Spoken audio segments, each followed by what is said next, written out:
Bom dia, povo de Deus. Estamos iniciando mais essa manhã com Deus. Vamos nessa manhã fazermos a jornada do tabernáculo de Moisés. O tabernáculo é o lugar da habitação de Deus nesse planeta Terra. Vamos caminhar juntos por 1 hora nas 6 estações do tabernáculo de Moisés. Estamos iniciando essa live porque esta é a manhã com Deus. Vamos juntos nos colocarmos na presença de Deus de forma consciente. Vamos meditar e orarmos juntos com base no tabernáculo de Moisés. Esta é a manhã com Deus, porque Ele é o nosso Deus e nós, povo do seu pasto, o povo que ele pastoreia, e a ovelha de sua mão, o rebanho que sob o seu cuidado. Aqui está o tabernáculo. Nós vamos passar pelas 6 estações do tabernáculo. Estamos no Santo dos Santos e o nosso texto está em Isaías 146, o versículo 10. Diz assim: O Senhor reina para sempre, o teu Deus, ó Sião, reina de geração em geração. Aleluia. Quando nós acordamos, nós já acordamos na presença de Deus. O apóstolo Paulo nos nos demonstra que nós estamos assentados nos lugares celestiais em Cristo Jesus. Então, se estamos na presença de Deus, quem é esse o nosso Deus? Nós vimos que quando nós somos colocados na presença de Deus, nós estamos assentados em um dos 24 tronos que está diante do trono daquele que está sentado, que tem a aparência de pedra de jaspe e de pedra de sardônica, referindo à glória dele. Mas o salmista diz: o Senhor reina para sempre desde Sião, o teu Deus, ó Sião, reina de geração em geração. O Senhor reina para sempre. Isso significa que o governo universal está debaixo dos seus cuidados. Por que é tão importante para nós sabermos que o Senhor nosso Deus está reinando? Porque ao longo da jornada do nosso dia, a impressão muitas vezes que temos é que as coisas saíram fora do controle de Deus. Parece que aquilo que sai fora do nosso controle, ao mesmo tempo está fora dos propósitos divinos. Quando nós olhamos para o mundo como nós o conhecemos, a impressão que muitos têm é que a iniquidade ela prevalece sobre a humanidade.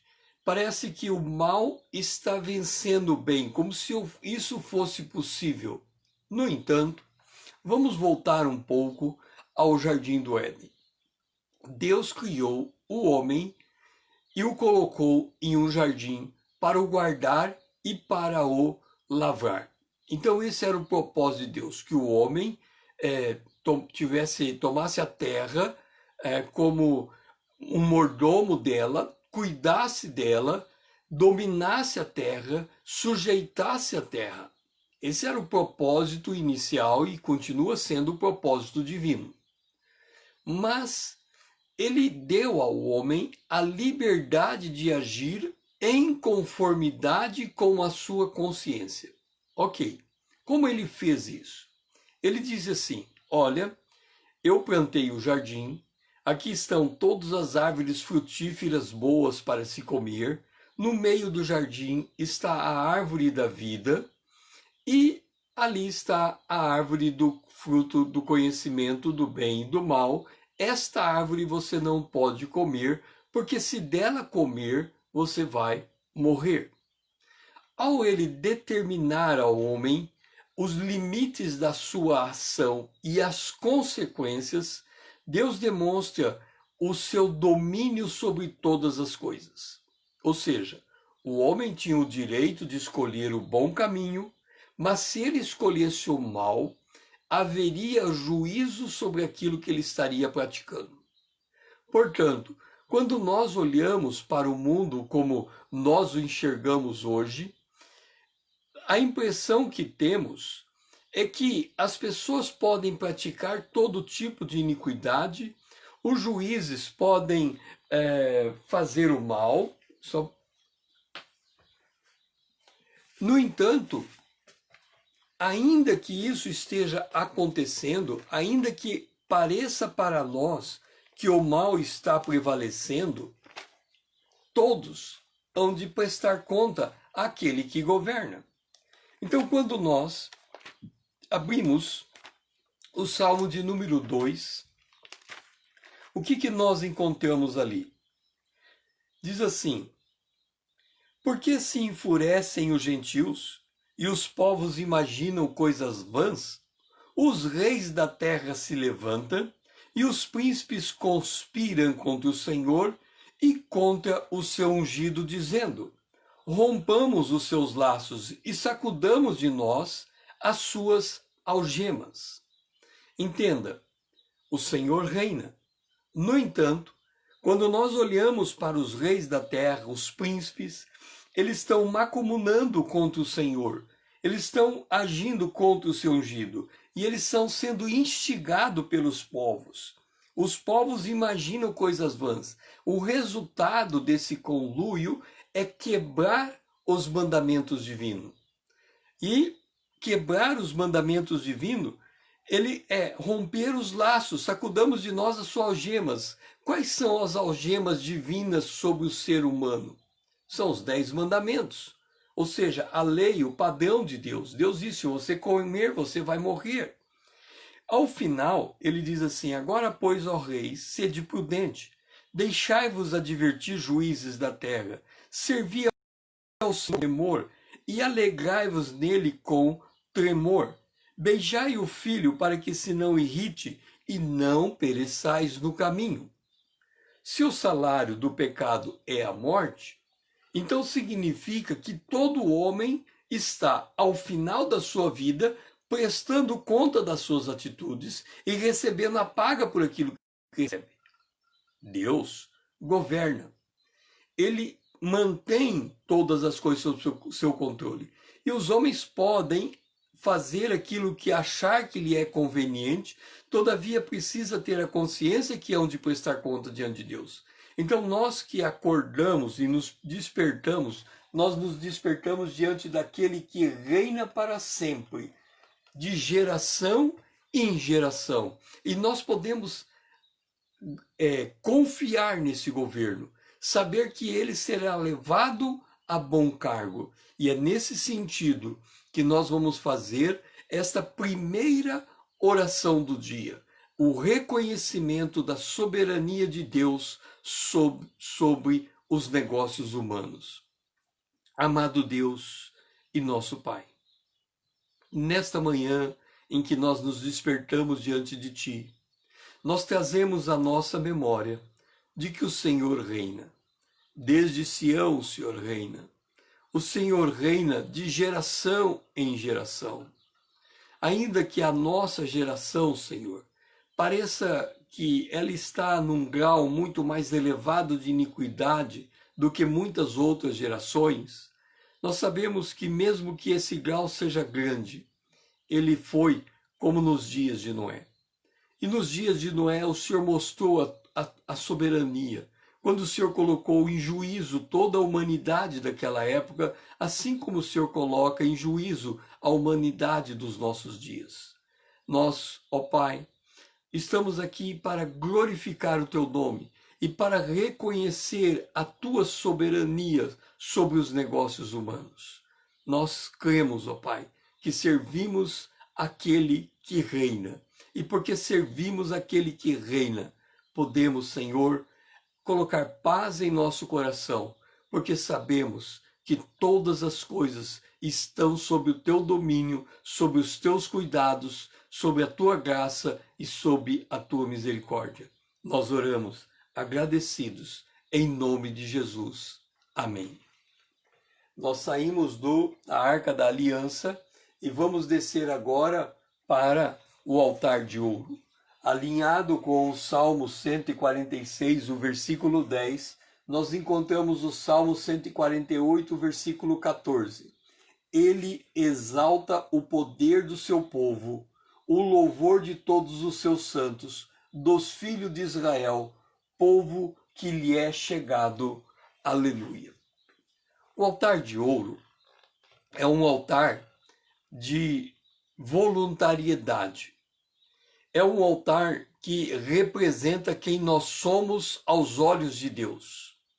Nós temos o Espírito Santo.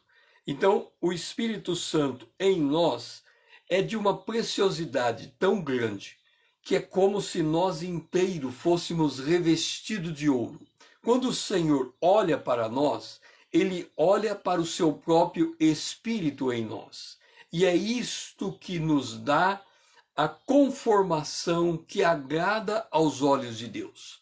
Há uma coisa que nós precisamos atentar quando nós estamos falando do Senhor olhar para nós como vendo o seu próprio Espírito. Observa uma coisa. Deus é Espírito. O Espírito Santo também é um Espírito. Mas quando você pega a água e você derrama ela em um copo, a água tem o formato de um copo. Quando você derrama a água em uma garrafa, ela tem o formato de uma garrafa. Quando você derrama a água em uma banheira, ela tem o formato de uma banheira. E quando você derrama a água em um oceano, ela tem o formato de um oceano. Ora, o Espírito Santo é derramado em nós e adquire o nosso formato muito especial. Então, quando Deus declara, eu sou, ele está dizendo, eu sou este em quem eu estou dentro. Ou seja, quando o Espírito entra em nós, ele ganha a nossa conformação, ele ganha a nossa forma, ele ganha a nossa característica, ele ganha a nossa personalidade, ele ganha a nossa presença física. Então, quando nós estamos dizendo, ele exalta o poder do seu povo, significa que ele nos tirou do lamaçal do pecado, e nos colocou em um lugar sublime. Ele nos deu dignidade, ele nos deu, ele restaurou o nosso ser, ele nos moldou como obra de suas mãos. O louvor de todos os seus santos, ele exalta o poder do seu povo, o louvor de todos os seus santos. Por quê? Porque nós somos chegados a ele. O que nós estamos fazendo esta manhã? Nos achegando na presença de Deus para agradecer a Deus, para louvar a Deus, para magnificar a Deus, para declarar que ele é aquele que está reinando sobre as nossas vidas. Nós estamos declarando que nós somos o povo do seu pasto, o rebanho do seu pastoreio. E ele está exaltando o poder dele sobre as nossas vidas, nos dignificando, nos colocando de pé. Quando Deus fala conosco, ele fala como ele fez com o profeta Ezequiel. Ele chega diante do profeta Ezequiel, e nós encontramos isso, eu creio que lá no capítulo 2, ele chega diante do profeta Ezequiel e diz assim: filho do homem, põe-te em pé e falarei contigo. Antes de Deus falar conosco, ele nos transmite dignidade. Nós somos o altar de ouro. Então ele nos transmite essa dignidade antes dele começar a bater um papo conosco, antes dele transmitir a sua palavra conosco. Há um texto do sumo sacerdote Josué. O sumo sacerdote Josué se apresenta diante de Deus. Essa passagem ela é relatada em Zacarias, no capítulo de número 3. Quando o sumo sacerdote Josué se apresenta diante de Deus, o texto diz assim: Josué estava diante do anjo do Senhor, e Satanás estava à sua mão direita para lhe opor. Mas o Senhor disse a Satanás: o Senhor te repreende, ó Satanás, sim, o Senhor que escolheu Jerusalém te repreende. Não é esse um tição tirado do fogo? Aí é demonstrada a situação de Josué na presença de Deus. Ele estava trajado de vestes sujas diante do anjo. Olha só, Satanás estava acusando Josué e parecia que havia alguma coisa que podia ser levada contra ele diante de Deus. Josué estava com suas vestes sujas. Nós acordamos e olhamos para nós mesmos diante de Deus, e a impressão que temos é que a maneira de ser, a maneira como nos encontramos, não nos permite permanecer diante do Senhor. Mas mesmo que os nossos trajes estejam sujos, ainda assim o Senhor mantém a nossa dignidade primeiro, retirando Satanás de sua presença. Deus não leva em conta as acusações que são feitas contra nós. Hoje eu estava escrevendo no comentário de João, que será publicado hoje, eu estou naquele momento em que aquela mulher adúltera está caída diante de Jesus, e aqueles que queriam jogar pedra contra aquela mulher, Jesus olha para ele, se levanta e diz: aquele que não tem pecado, atire a primeira pedra. E o que acontece? Todos se retiram da presença de Jesus.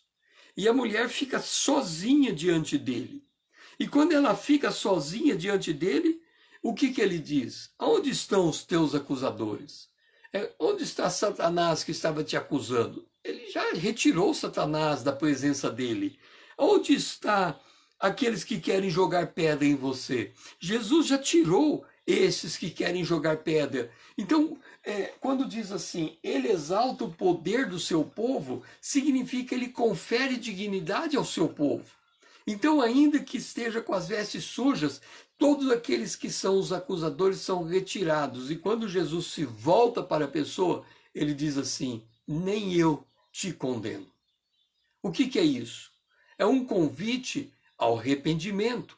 É um convite para se colocar na presença de Deus com o coração aberto. É um convite para sentir-se bem na presença de Deus, sabendo que o Senhor tem cuidado de nós. Nós somos o povo que Ele pastoreia, nós somos o rebanho que Ele cuida. Então nós podemos chegar diante dEle e dizer: aleluia, porque somos um povo que Ele é chegado. Não importa a condição que estávamos, o Senhor, Ele nos acolhe e Ele nos recebe. E é este o sentido dessa segunda oração do dia. Amado Deus e nosso Pai, nós glorificamos e exaltamos o Teu nome, porque podemos chegar diante de Ti. Chegamos nessa manhã, muitas vezes chegamos quebrados, muitas vezes chegamos com as nossas vestes sujas, muitas vezes chegamos, Senhor, de modo indigno de estarmos na Tua presença. Mas ainda assim o Senhor nos acolhe, ainda assim o Senhor nos perdoa, ainda assim o Senhor nos restaura, ainda assim o Senhor nos cura, ainda assim o Senhor nos dignifica, ainda assim o Senhor nos recebe, porque, ó Pai, nós ousamos nos apresentar na Tua presença nessa manhã.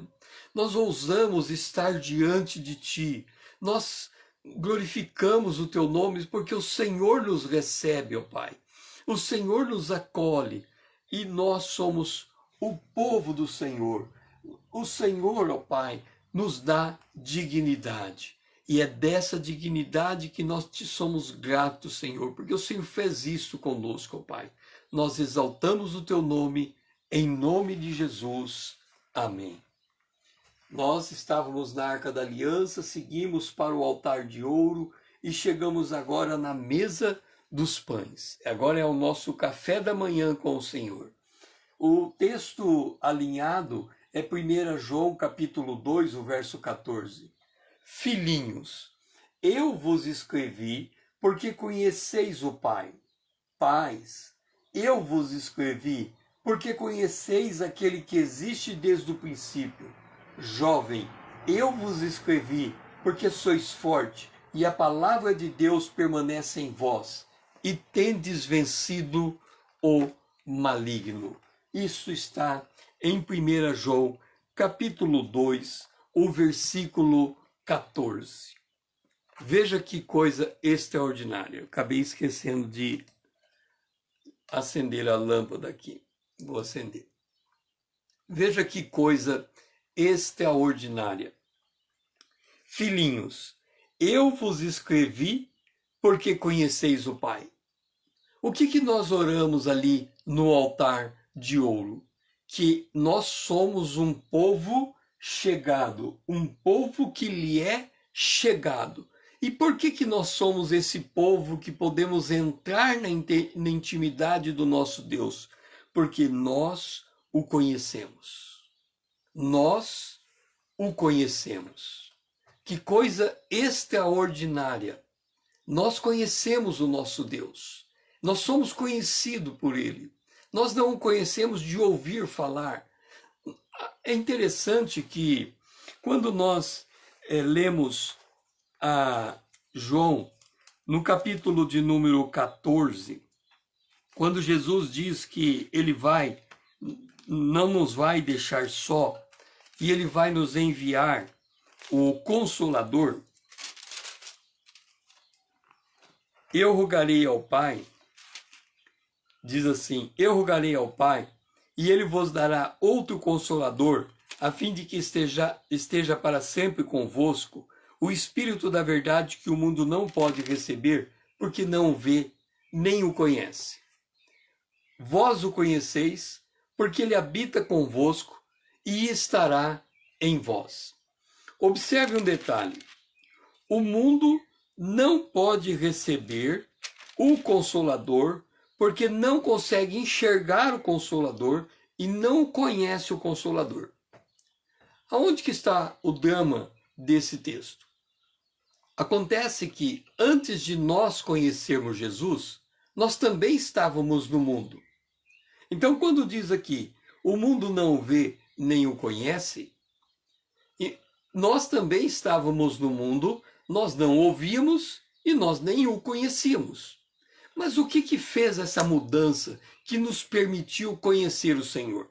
Porque diz assim, vós o conheceis porque Ele habita convosco. Observa que nós não conhecemos o Espírito Santo porque ouvimos. Nós o conhecemos porque Ele habita. O que acontece é o seguinte, o que nos levou a conhecer o Espírito Santo e saber que Ele habita dentro de nós foi o fato de termos ouvido que Jesus morreu na cruz por causa dos nossos pecados e ressuscitou para nos justificar diante de Deus. Quando nós cremos nessa verdade, nós fomos justificados em Cristo Jesus.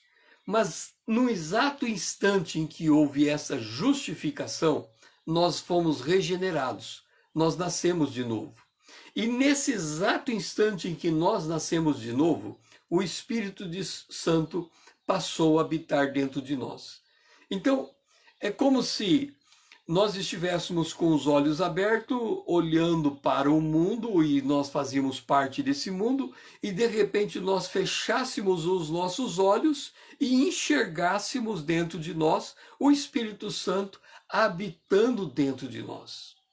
Isso é algo extraordinário, porque nós no mesmo instante, por isso que a Bíblia diz que quando Deus encontra com esse povo, ninguém precisa dizer, nos ensinar acerca de Deus, porque cada um conhece o próprio Deus por experiência. Nós somos um povo chegado, nós somos um povo que se tornou a habitação do nosso Deus. É por isso que a carta de João, ele diz, vós conheceis. E porque nós conhecemos quem? Nós conhecemos Jesus Cristo, nós conhecemos aquele que é desde o princípio. Quem é que é desde o princípio? Antes da criação dos céus e da terra, Deus era. Ele é aquele que era, aquele que é e aquele que há de ser. Então nós conhecemos o Criador, nós conhecemos o Redentor, que é Jesus Cristo, e nós conhecemos o Criador, aquele que formou todas as coisas. E aí ele diz assim, jovens, eu vos escrevi porque sois fortes, e a palavra de Deus está em nós.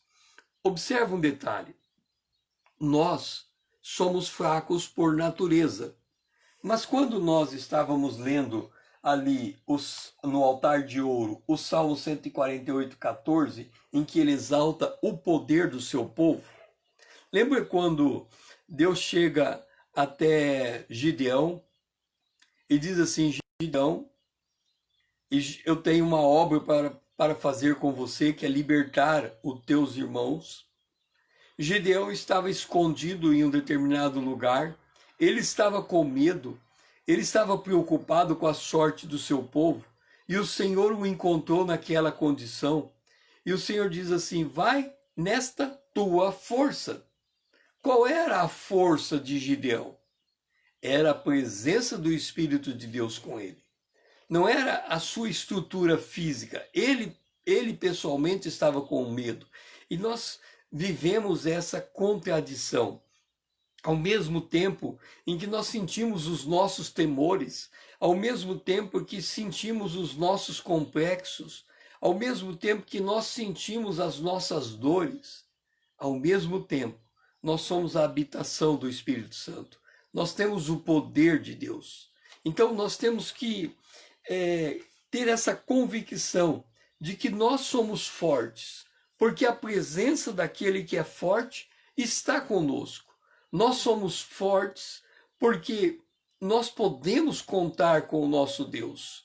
Nós podemos andar ao longo da nossa caminhada desse dia, sabendo que o Senhor tem cuidado de nós e que reina e que preparou todas as experiências para que por meio delas nós pudéssemos conhecê-lo cada vez mais com maior profundidade.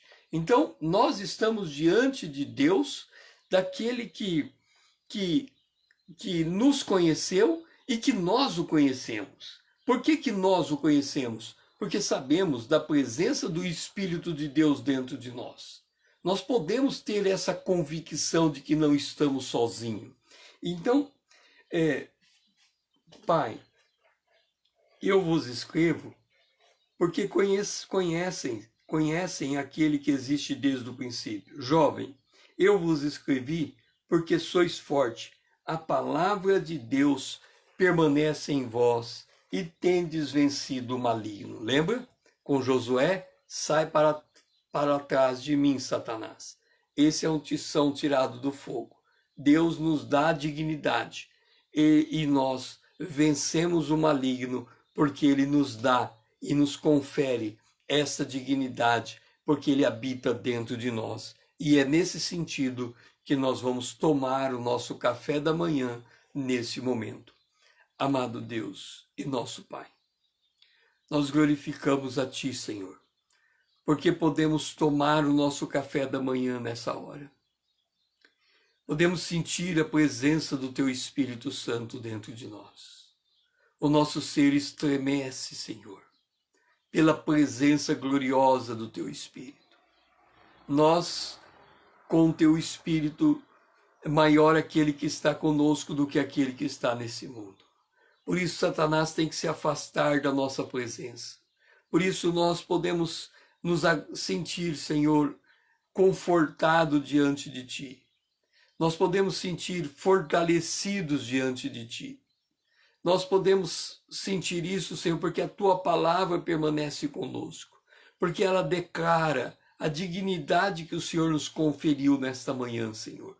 E nós podemos começar esse dia, ó Pai, sabendo quem nós somos diante da Tua presença e sabendo quem o Senhor é em nossa vida, ó Pai. Nós glorificamos e exaltamos o Teu nome e oramos, em nome de Jesus, o Teu Filho amado, o nosso irmão amado, a quem nós amamos. Amém. Nós tomamos o nosso café da manhã na mesa de pães, depois de termos saído da Arca da Aliança e passado pelo altar de ouro, e chegamos agora diante do candelabro. O candelabro representa o Espírito Santo. E o texto que nos traz ao candelabro é Gálatas, capítulo 2, o versículo 20. Logo, já não sou eu quem vive, mas Cristo vive em mim. E esse viver que agora tenho na carne, vivo pela fé do Filho de Deus, que me amou e a si mesmo se entregou por mim. Gálatas, capítulo 2, o versículo de número 20. Já não sou eu quem vive, mas Cristo vive em mim. Nós temos que entender, a gente pode ler a Bíblia no português e compreender muito do seu significado, mas tem certas coisas, detalhes, que nós temos que extrair do grego, senão a gente fica meio que perdido. No grego, a palavra vida tem dois significados, a vida psique e a vida zoe. Quando Jesus diz, quem quiser ganhar a sua vida, perde, no grego é, quem quiser ganhar a sua vida psique, perde. E quem quiser perder a sua vida psique, ganha. Ganha o quê? A vida zoe, a vida de Deus. Vamos entender este fato. A nossa vida natural, aquela nascida, nascida de mulher, que nós ganhamos a partir da nossa hereditariedade, o nosso DNA, o nosso corpo físico, ele tende para a morte. Desde a queda, tudo tende para a morte. Tudo tende para o fim. O salário do pecado é a morte.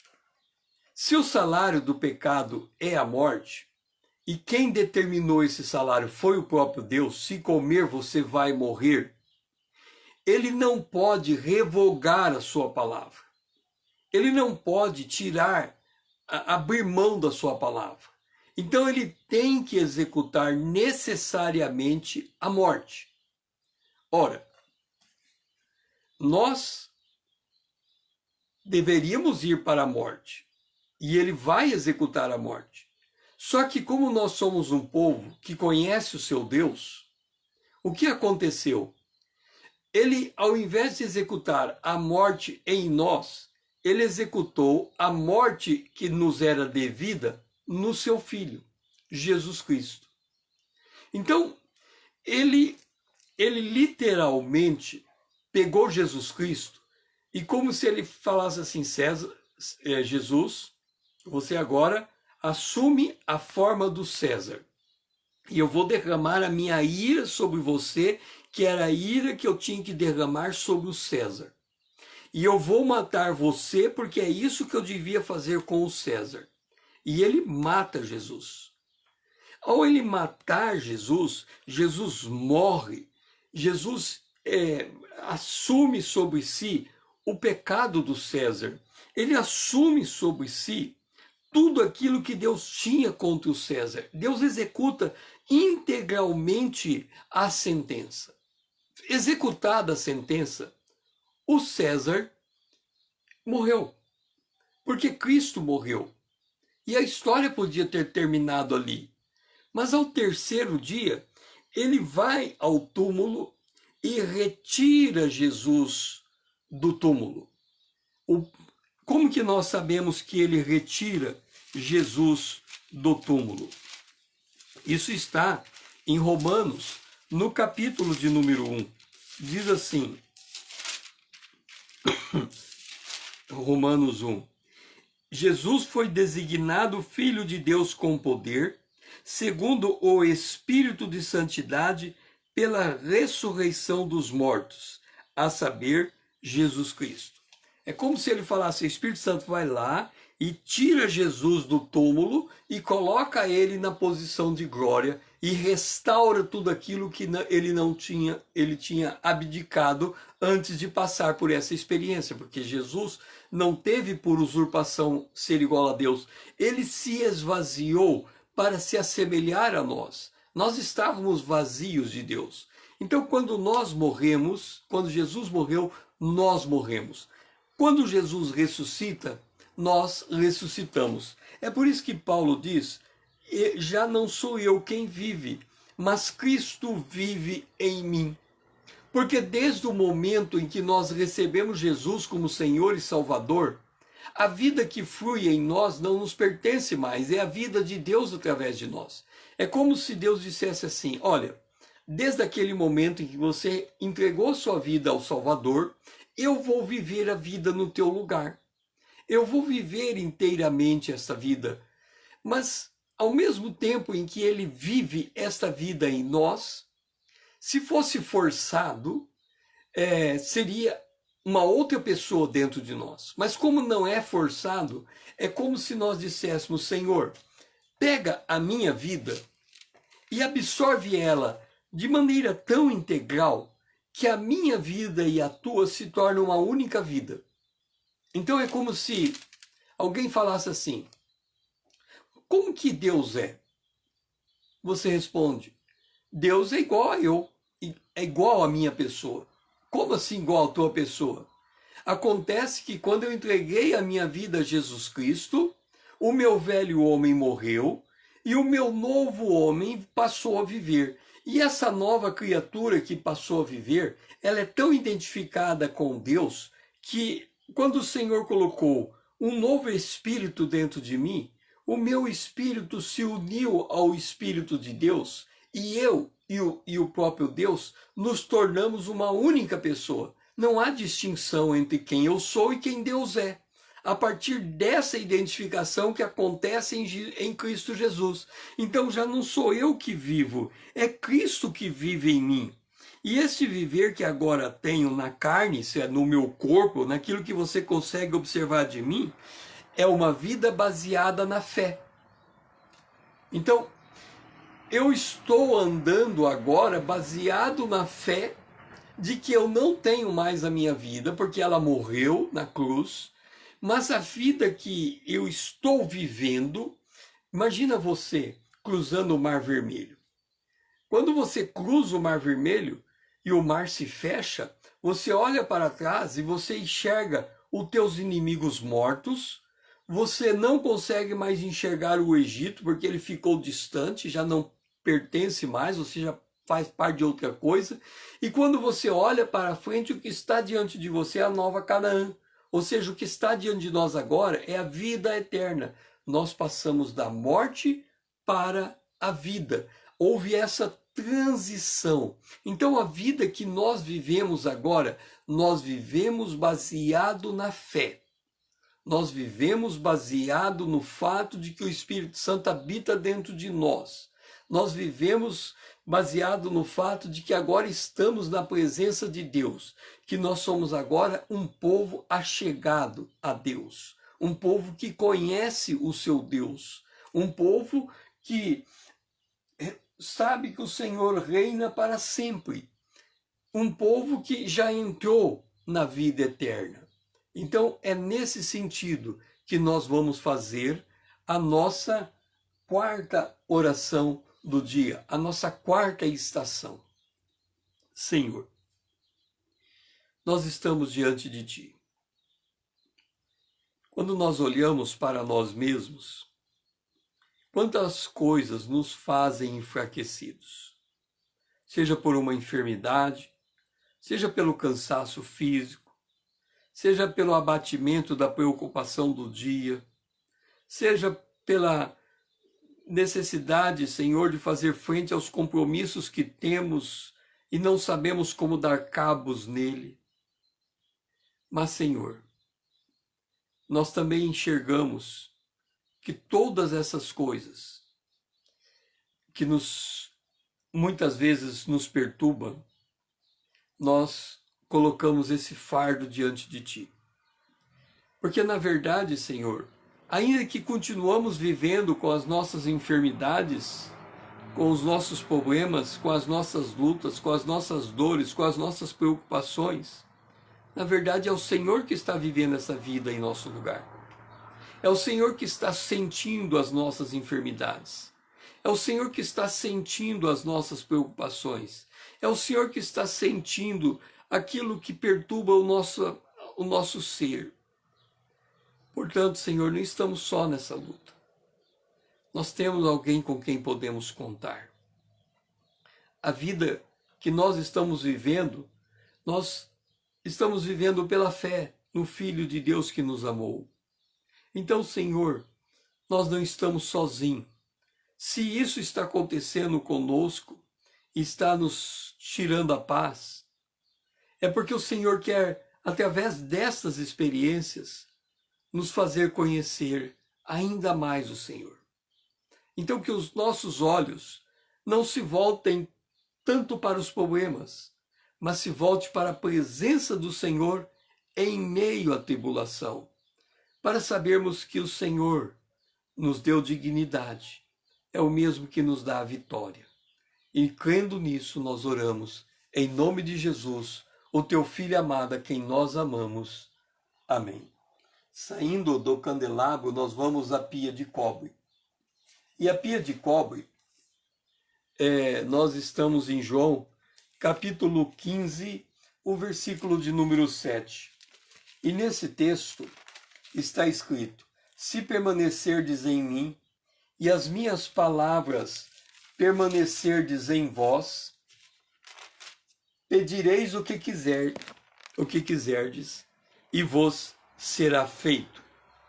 João, capítulo 15, o versículo de número 7.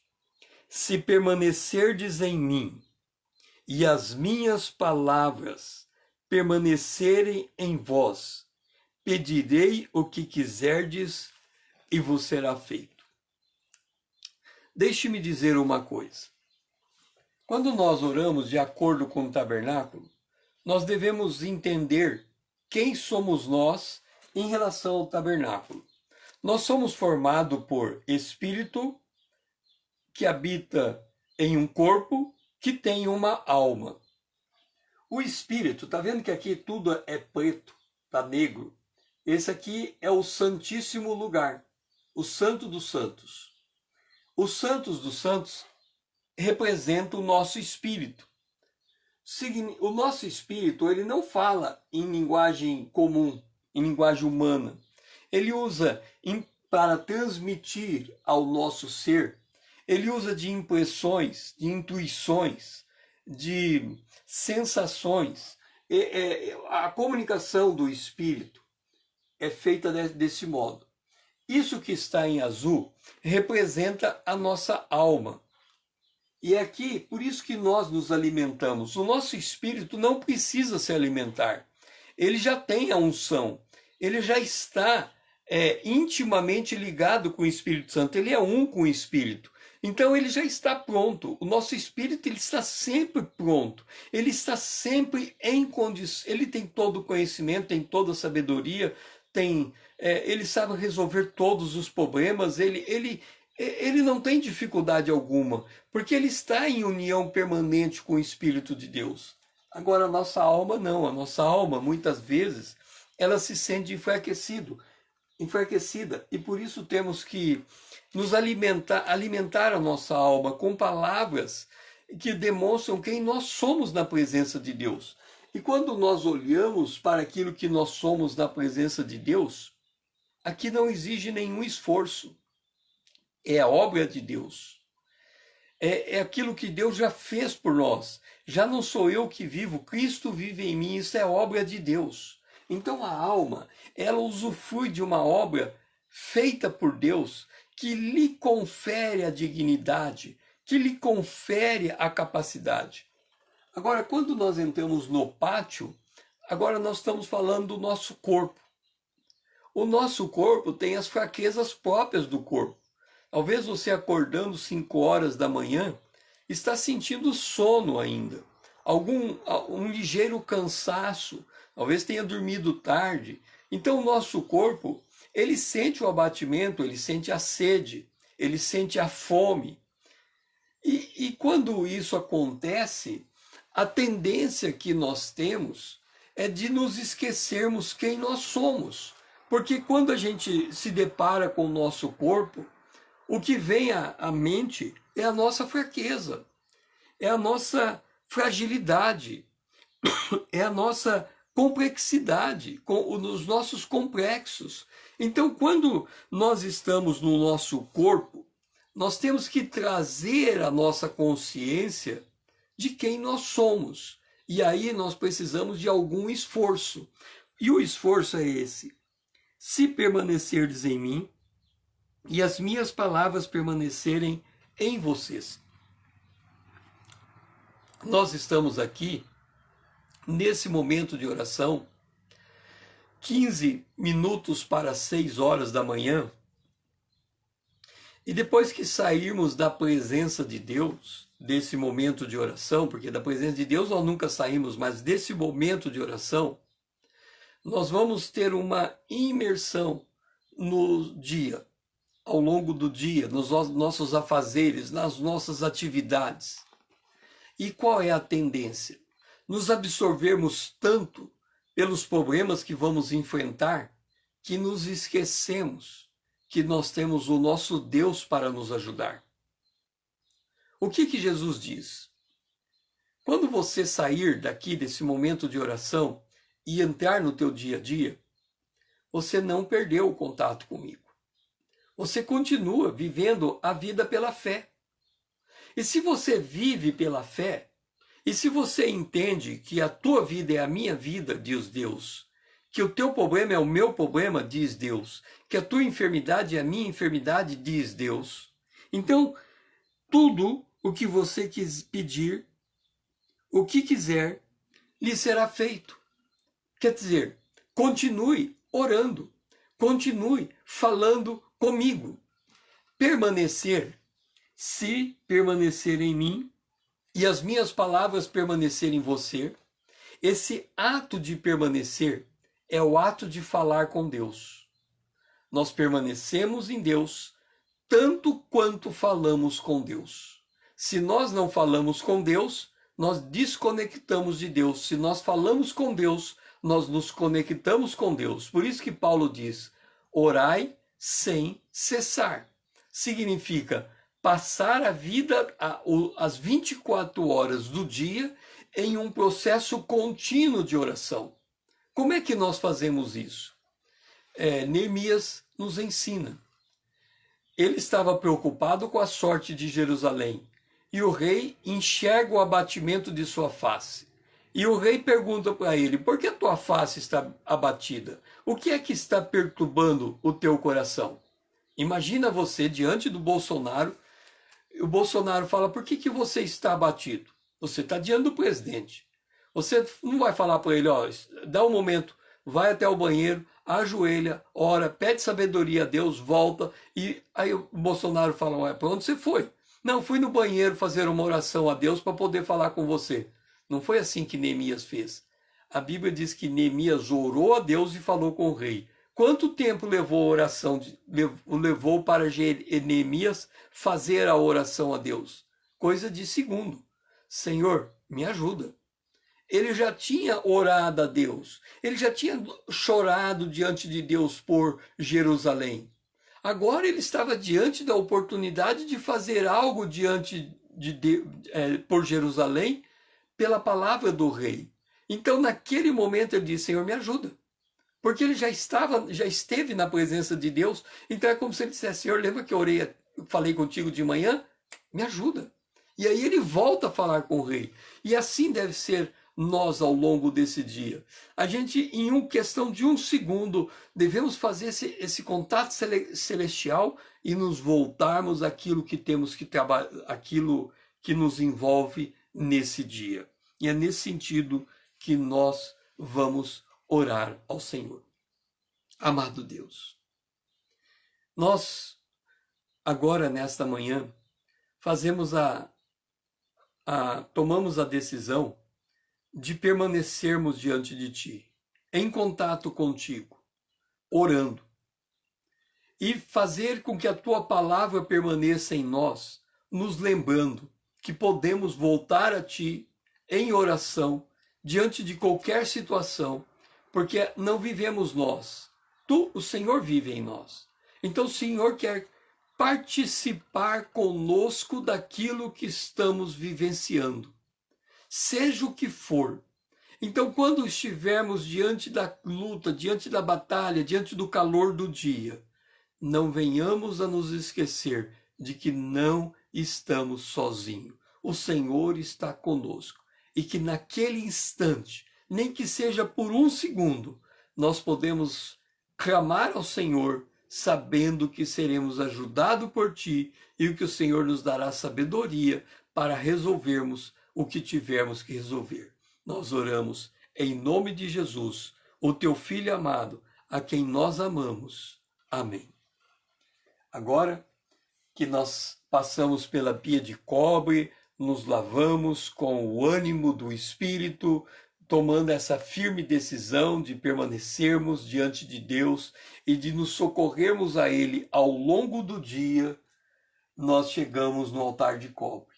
E o texto do altar de cobre é 1 Tessalonicenses, no capítulo de número 1, no versículo de número 5. Diz assim a palavra do Senhor: porque o nosso evangelho não chegou até vós tão somente em palavras, mas sobretudo em poder, no Espírito Santo, em plena convicção, assim como sabeis ter sido o nosso procedimento entre vós e por amor de vós. O nosso evangelho chegou até vocês, não só pela palavra, mas também pelo poder no Espírito Santo. E é isso que se trata essa manhã com Deus. Nós temos a palavra de Deus, e esta palavra nos trouxe a Jesus Cristo. E por causa desta palavra, nós nos colocamos na presença de Deus. E esta palavra nos confere um poder sobrenatural, um poder que nos permite ser socorrido ao longo da nossa jornada nesse dia. Nós não estamos entrando nesse dia desassistido. O Jesus disse que nós temos que conhecer a palavra e o poder de Deus. Conhecer a palavra, nós tomamos ali no altar na pia de cobre, nós tomamos a decisão de que a palavra de Deus vai permanecer em nós. Nós, quando estávamos falando lá, quando nós estávamos na mesa de pães, tomando o café da manhã, nós estávamos dizendo a respeito dos jovens. E a respeito dos jovens, vocês são fortes, a palavra de Deus permanece em vocês e vocês venceram o maligno. Então nós não estamos entrando em um dia para lutar uma luta perdida. Nós estamos entrando em um dia para ter consciência da vitória que o Senhor já tem nos dado. Nós estamos entrando em um dia sabendo que o problema com Satanás já foi resolvido. Ele já teve que se retirar. Aqui, vós tendes vencido o maligno, porque a palavra de Deus permanece em vocês. E nós tomamos a decisão ali na pia de cobre de que vamos permanecer em Deus, em Jesus, mas que a palavra de Jesus também vai permanecer em nós. Significa que esses textos que nós estamos trabalhando, em que estão moldando a nossa mente, estão renovando, estão nos trazendo à memória. Eu aqui, olhando para fora, estou vendo o sol nascer. O sol, ele vai nascer e está fresco o dia agora, o sol tem uma cor avermelhada, mas depois ele vai subir, e quando chegar ao meio-dia, ele vai esquentar. Significa que este momento em que nós estamos aqui não é um momento em que vamos receber a maior carga do poder de Deus. Pelo contrário, agora nós estamos recebendo o poder de Deus como uma brisa. Porque nós estamos descansados, nós passamos uma noite de sono.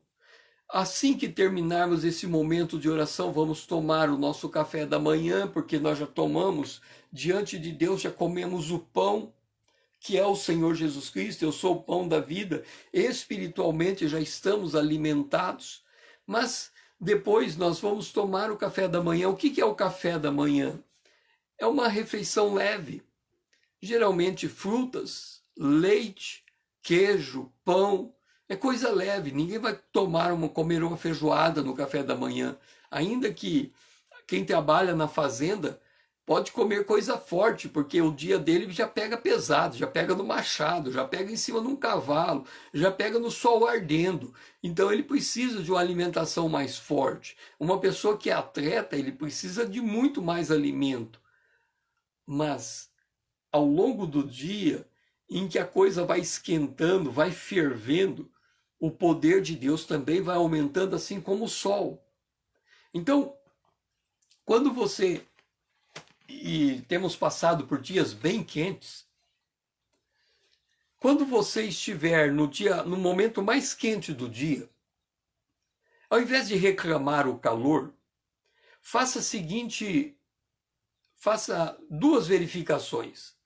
A primeira, que se o calor por fora aumentou, o poder de Deus equivalente aumentou também. Então, quanto maior é a pressão do dia, maior é a energia do Espírito Santo para aquela hora. Então, quando você está passando pela luta, ali está o poder de Deus para lhe ajudar. E é nesse sentido que vamos fazer a nossa oração. Pai, nós oramos a Ti agora, sabendo que agora o Teu Espírito está sobre nós como uma brisa. Nós podemos sentir a presença do Teu Espírito, mas quando o sol atingir o ápice e o calor do dia for o mais forte, nós cremos que naquele momento o Teu Espírito Santo estará na carga máxima do dia. E nós estamos aptos a enfrentar as lidas desse dia, porque nós tomamos a decisão de permanecer no Senhor. Isso significa de, ao longo do dia, colocar as nossas necessidades em um segundo diante da Tua presença. E nós tomamos a decisão de que a Tua palavra vai permanecer em nós. Que nós não vamos fraquejar porque não vivemos nós, mas o Senhor vive em nós. Vive pela fé.